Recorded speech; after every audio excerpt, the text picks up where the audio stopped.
छत्तीसगढ़ की total 11 parliamentary seats में से 10 पार्लियामेंट्री सीट्स पर यानी कि लोकसभा सीट्स पर बीजेपी को अच्छी बढ़त के साथ जीत मिली और वही एक सीट पर कांग्रेस को जीत मिली और कांग्रेस ने अपनी जीत को इनफैक्ट बरकरार किया। वो सीट थी कोरबा लोकसभा की, जहां पे Charandas Mahant leader of opposition जो छत्तीसगढ़ विधानसभा के हैं, उनकी धर्मपत्नी पहले भी कोरबा से एमपी रही और अभी भी उन्होंने अपनी जीत को मेंटेन किया और इस बार भी वो सरोज पांडे के ऑपोजिट रहकर भी उन्होंने काफी अच्छी अपनी बढ़त रखी और जीत दर्ज की। वही एक कांग्रेस की सीट है जो कांग्रेस रिटेन कर पाई है।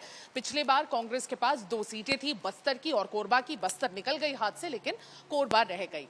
अब अगर बाईपोल्स की अगर हम बात करें तो 10 सीट जो भारतीय जनता पार्टी ने जीती है, उसमें से एक सीट यानी कि रायपुर जो कि छत्तीसगढ़ का कैपिटल है, वहां की पार्लियामेंट्री सीट बृजमोहन अग्रवाल के द्वारा बढ़त, अच्छी बढ़त, इनफैक्ट देश में ऐसे कुल 10 नाम अगर देखें जो जिन्होंने बहुत ज्यादा बढ़त के साथ अपनी जीत दर्ज की है, तो उसमें 8वें नंबर पर बृजमोहन अग्रवाल का नाम है, क्योंकि 6.25 लाख वोट के डिफरेंस से बृजमोहन अग्रवाल ने रायपुर के लोकसभा सीट से अपनी जीत दर्ज की थी। अब क्योंकि उन्होंने अपनी जीत दर्ज की, पहली बार एमपी का उन्होंने चुनाव लड़ा इस बार और एमपी बन गए और बहुत अच्छे रिकॉर्ड ब्रेकिंग नंबर से एमपी बन गए।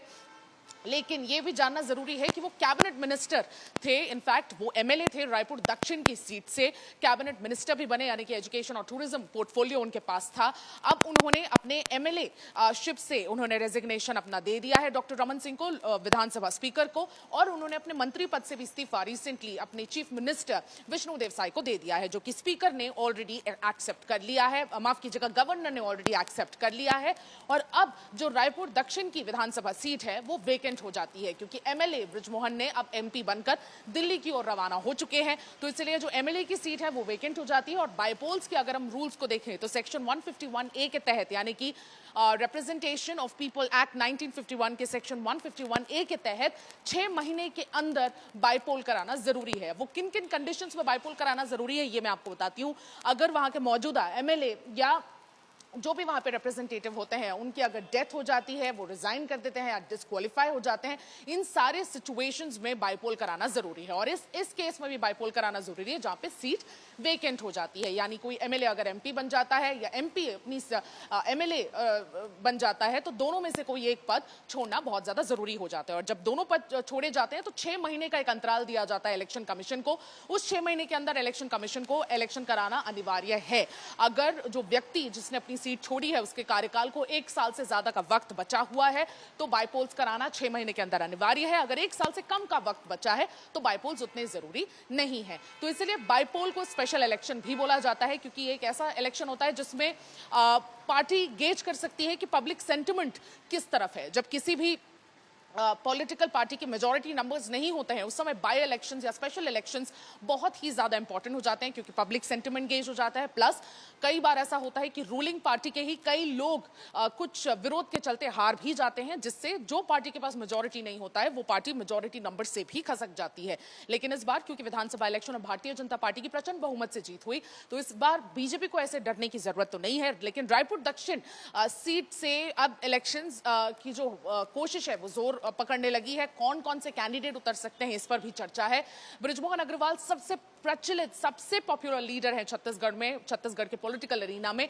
उनका जनाधार किसी और के जनाधार के कंपैरिजन में नहीं है, इनफैक्ट काफी ज्यादा जनाधार है। और उन्होंने रायपुर दक्षिण की सीट भी 65,000 के वोट के डिफरेंस से जीता था, जो मैक्सिमम था, सबसे हाईएस्ट था। अब इसमें यह पता करना बहुत जरूरी हो जाता है कि कौन कौन से कैंडिडेट है, बृजमोहन नहीं तो और कौन। तो अगर 3 कैटेगरीज में देखा जाए तो बृजमोहन के या तो रिश्तेदारों को दिया जा सकता है। बृजमोहन के रिश्तेदारों में बेटी का नाम सबसे ज्यादा आगे जा रहा है, यानी उनकी सुपुत्री को शायद हो सकता है वो अपने फैमिली से अगर किसी को सीट देना चाहे तो अपनी सुपुत्री को उतार सकते हैं। इस चीज के लिए भी फील्डिंग बृजमोहन अग्रवाल जरूर करेंगे। दूसरे कैटेगरी में आता है कि कोई समर्थक बृजमोहन अग्रवाल के साथ सालों साल से काम करने वाले लोग, हो सकता है इस बार उनकी सीट से उनके बदले चुनाव लड़ सकते हैं, क्योंकि बृजमोहन अग्रवाल जाहिर सी बात है अपनी सीट पे अपना ही आदमी उतारना चाहेंगे। और उस अगर कैटेगरी में, समर्थक कैटेगरी में देखा जाए तो मनोज शुक्ला, जो उनके साथ उनके पर्सनल सेक्रेटरी रहे हैं और बड़े लंबे समय से रहे हैं और राजनीति में भी काफी सक्रिय रहे, उनका नाम सबसे ज्यादा आगे चल रहा है। इनफैक्ट 1988 से वो युवा मोर्चा के अध्यक्ष भी रहे और बहुत लंबे समय का उनका राजनीति जर्नी, पॉलिटिकल जर्नी रहा है और बृजमोहन अग्रवाल के साथ बहुत लंबे समय से जुड़े हुए हैं। यानी कि चेहरा बृजमोहन का होता था, लेकिन काम कहीं ना कहीं उनकी टीम में अगर किसी का देखा जाए तो मनोज शुक्ला का होता था, और इसलिए जन आधार बृजमोहन अग्रवाल की वजह से मनोज शुक्ला के पास भी है। तो इस कैटेगरी में अगर किसी को जा सकता है तो मनोज शुक्ला हो सकते हैं, वरना या तो संगठन अगर अपनी चलाना चाहे, यानी बीजेपी संगठन, आरएसएस संगठन अगर अपनी चलाना चाहे तो हो सकता है अपने ही गुट के किसी आदमी को उतारे। अब उसके लिए भी देखना खास होगा कि बृजमोहन क्या कहते हैं। बृजमोहन क्योंकि अपनी खुद की सीट उन्होंने एमएलए के तौर पे छोड़ी है, तो उनके रिकमेंडेशन पर ही, उनके रिकमेंडेशन को अच्छा खासा तवज्जो दिया जाएगा और उनके रिकमेंडेशन पर ही नाम को फाइनल किया जाएगा हाईकमांड द्वारा।